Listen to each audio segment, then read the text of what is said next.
Hello दोस्तों, विहान कहानियाँ में आप सभी का स्वागत है। एक गांव में रमन अपनी पत्नी सोनाली और 16 साल के बेटे रंजन के साथ एक छोटे से घर में रहता था। एक दिन सोनाली को बहुत तेज बुखार आया और बुखार की वजह से उसकी मृत्यु हो गई। इससे हरिशंकर को बहुत दुख हुआ और रंजन भी अपनी माँ के लिए दिन रात रोता रहा। एक दिन रमन अपने बेटे से बोला, बेटा, इस तरह रोने से काम नहीं चलेगा। जो ईश्वर को मंजूर था होना तो वही था। तुम्हारी माँ हमेशा तुम्हारी खुशी की कामना करती थी। सोचो, अगर आज वह तुम्हें ऐसे देखती तो कितना बुरा लगता। वो भी चाहती कि तुम मुस्कुराते रहो, खुश रहो। जीवन में कठिन समय आते हैं जिन्हें हम समझ नहीं पाते, लेकिन हमें आगे बढ़ना होता है। वह तुम्हारे अंदर हमेशा जीवित रहेगी। अपने गम को समेटकर उसकी यादों को प्यार से अपने दिल में बसा लिया। रमन अपने बेटे रंजन को बहुत समझाया था, लेकिन रंजन दिन रात अपनी माँ की याद में रोता रहता है। फिर एक दिन रमन के भाई आलोक ने उसे सलाह दी, रमन, मुझे लगता है तुम्हें दूसरा विवाह कर लेना चाहिए। अगर तुम दूसरा विवाह कर लोगे तो रंजन को माँ मिल जाएगी और तुम्हारा घर भी संवर जाएगा, जिससे तुम दोनों का जीवन फिर से खुशहाल हो जाएगा। तुम सही कहते हो भाई, अगर मैं दूसरा विवाह कर लूंगा तो रंजन का दुख दूर हो जाएगा। जब से उसकी माँ इस दुनिया से गई है, तब से उसने रो रो कर अपना हाल बेहाल कर लिया है। ना कुछ खाता है, ना कुछ पीता है, बस हर वक्त अपनी माँ को याद करता रहता है। हरिशंकर ने दूसरी शादी करने का फैसला कर लिया। लोगों ने उसे बहुत सी सुंदर लड़कियों के नाम बताए, लेकिन उसे कोई भी पसंद नहीं आई। फिर उसने इंदु नाम की विधवा औरत से शादी कर ली। उस औरत का एक लड़का भी था, जिसका नाम धीरज था। रमन ने सोचा था कि ये विधवा औरत माँ का दर्द समझती है, लेकिन रमन की ये सबसे बड़ी भूल थी, क्योंकि उसकी दूसरी पत्नी बहुत चालाक निकली। कुछ ही दिनों में उसने रंजन के साथ बुरा बर्ताव करना शुरू कर दिया। वह रंजन से सारा दिन काम करवाती और एक पल के लिए भी उसे खाली नहीं बैठने देती थी। इसी पर भी कई बार वह रंजन को भोजन ना देती। बेचारा रंजन बिना कुछ बोले भूखा सो जाता था। एक दिन रमन अपनी पत्नी से कहता है, इंदु, मैं किसी जरूरी काम से शहर जा रहा हूँ। करीब 15 दिन बाद लौटूंगा। तुम दोनों बच्चों का और घर का अच्छे से ध्यान रखना। ठीक है जी, तुम बिल्कुल भी चिंता मत करो, मैं सब कुछ अच्छे से संभाल लूंगी, लेकिन तुम जल्दी लौटने की कोशिश करना। मैं कोशिश करूंगा कि जल्दी लौट सकूं। तुम मेरा जरूरी सामान बांध दो, मैं कल सवेरे ही निकलूंगा ताकि समय पर पहुंच सकूं। अगले दिन रमन शहर के लिए निकल जाता है। फिर इंदु रंजन से बोलती है, सुनो रंजन, तुम्हारे पिताजी किसी जरूरी काम के लिए शहर गए हैं, इसीलिए अब तुम्हें ही इस घर के सारे काम करने होंगे। कल से तुम खेतों पर जाकर काम करना, समझे? लेकिन माँ, मुझे तो खेती का काम नहीं आता, फिर मैं खेतों में कैसे काम करूँगा? अरे माँ, माँ मत बोल मुझे, मैं तेरी माँ नहीं हूँ। तेरी माँ तो चल बसी और तुझे मेरे ऊपर बोझ बनाकर छोड़ गई। माँ, तुम क्या कह रही हो? सौतेली ही सही, लेकिन तुम तो मेरी माँ हो। मैं भी तुम्हारे बेटे धीरज के जैसा ही हूँ। पिताजी ने तुमसे शादी इसीलिए की थी कि मुझे माँ की कमी महसूस ना हो। अरे अपनी बकवास बंद कर, तू धीरज जैसा कैसे हो सकता है? वो तो लाखों में एक है और तू ना मुराद कहीं का, हर वक्त बड़े बूढ़ों जैसी बातें करता है। जितनी तेरी उम्र है उतनी बातें किया कर। रमन के जाने के बाद इंदु रंजन पर और भी ज्यादा जुल्म करने लगती है। वह रंजन को सारा दिन खेतों पर काम करने के लिए भेज देती है और अपने बेटे धीरज को घर में बिठाकर खूब अच्छी अच्छी चीजें खिलाती थी और रंजन को सूखी रोटियां देती थी। वो भी वक्त बे वक्त। अपनी सौतेली माँ का ये व्यवहार देखकर रंजन को बहुत दुख होता था। उसे अपनी माँ की याद आने लगती थी। वो घर से दूर एक पेड़ के नीचे बैठकर सोचने लगता है, अगर आज मेरी माँ जिंदा होती तो वह मुझे कितना प्यार करती, वह मेरी कितनी फिक्र करती, मेरे लिए अच्छा अच्छा खाना भी बनाती थी। माँ कहाँ हो तुम? मुझे तुम्हारी बहुत याद आती है। मैं तुम्हारे बगैर नहीं जी सकता हूँ। मैं तुम्हें बहुत याद करता हूँ। तुम्हारी कमी में हर पल महसूस करता हूँ। तुम्हारे बिना जीना बहुत मुश्किल हो गया है माँ। रंजन बेचारा अपनी माँ को याद करके रो रहा था।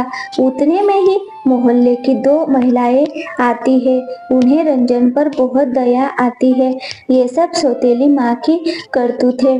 अपने बेटे को इतने प्यार से रखती है और बेचारे रंजन को सही से खाना भी नहीं देती है। सारा दिन खेतों में काम करवाती है। हाय बेचारी, क्या जानती थी कि उसके मरते ही लड़के की ये दुर्दशा होगी। ईश्वर ना करे किसी भी बच्चे को सौतेली माँ से पाला पड़े जिसे अपने बच्चे की जिंदगी खराब करनी हो, वह बच्चों के रहते हुए अपना दूसरा ब्याह कर ले। ऐसा कभी नहीं देखा कि सौतन के आने पर बच्चों का जीवन तबाह ना हो गया हो। ऐसी देवी ने जन्म ही नहीं लिया जिसने सौतन के बच्चे को अपना समझा हो। रंजन बहुत ही समझदार था, इसीलिए उसे ये समझ देर नहीं लगी कि लोग केवल घर बिगाड़ने वाले होते हैं। इसीलिए उसने इन दोनों महिलाओं की बातों पर कुछ ध्यान नहीं दिया और बगैर कुछ कहे घर चला गया।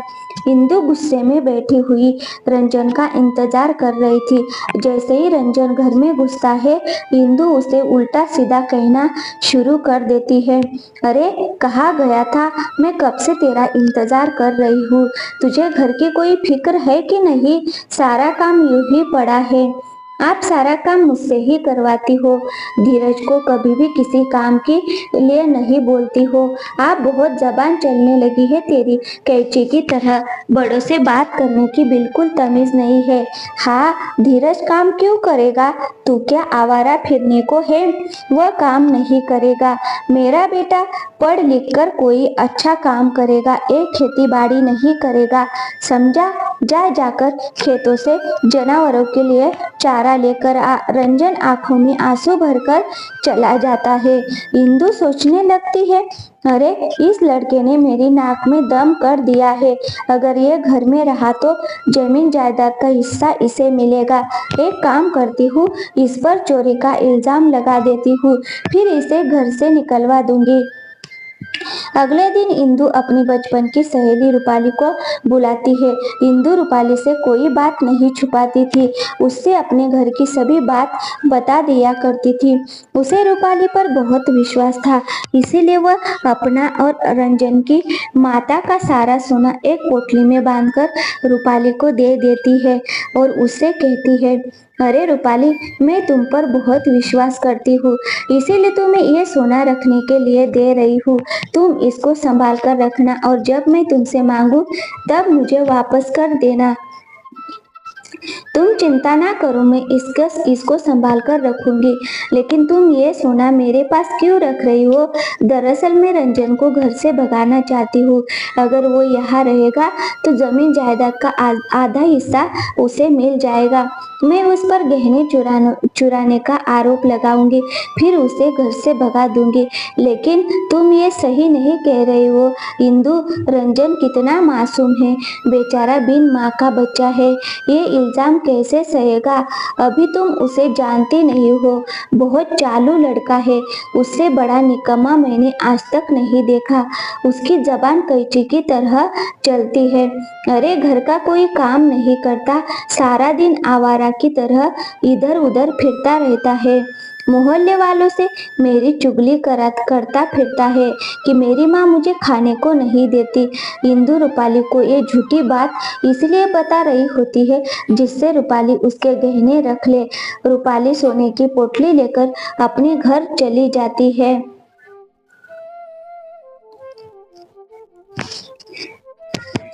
उसके बाद इंदु पूरे गांव में ये बात फैला देती है कि कोई उसके गहने चुरा कर ले गया। इसीलिए वह लोगों को दिखाने के लिए फूट फूट कर रोने लगती है। रोने की आवाज सुनकर गांव की 2 महिला और एक बुढ़िया उसके घर आती है। मेरी माँ ने कितनी मेहनत से पैसे इकट्ठे करके मेरे लिए गहने बनवाए थे। मैं उन गहनों को पहनकर कितना खुश होती थी। जब मैं उन्हें पहनकर कहीं जाती थी तो मेरे सारे दुख दूर हो जाते थे। अब मैं क्या करूं? मेरा जी ऐसा चाहता है कि मैं कहीं जाकर मर जाऊं।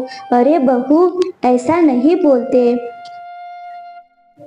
तू उन गहनों के चक्कर में अपनी जान क्यों लेने पर तुली है? अगर तेरे नसीब में वो गहने होंगे तो तुझे जरूर मिल जाएंगे। अरे, मुझे लगता है मेरे गहने रंजन ने ही चुरा लिए हैं। वो सुबह से घर भी नहीं आया है। अरे रंजन, ऐसा नहीं है, पूरा गांव उसे जानता है। उसके जैसा ईमानदार बालक कोई नहीं है।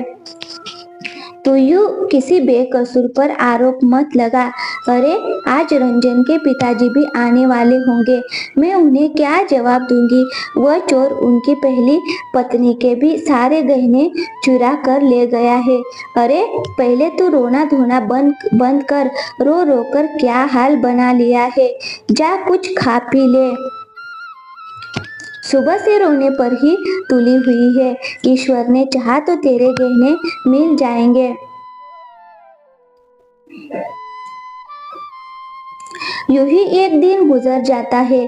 अगले दिन रमन भी आ जाता है। घर का सुनापन देखकर वो हैरान रह जाता है। वह इंदु से पूछता है, क्या हुआ इंदु, तुम इतनी उदास क्यों हो? तुम्हें तो मेरे आने पर खुश होना चाहिए, लेकिन तुम तो दुख मना रही हो। अरे, किसी ने मेरे सारे गहने चुरा लिए और तुम्हारी पहली पत्नी के भी। तुम ये क्या कह रही हो इंदु? ऐसा कैसे हो सकता है? हमारे घर में किसी की हिम्मत नहीं है घुसने की, फिर गहने कैसे चोरी हो सकते हैं? मैं भी यही सोच रही थी।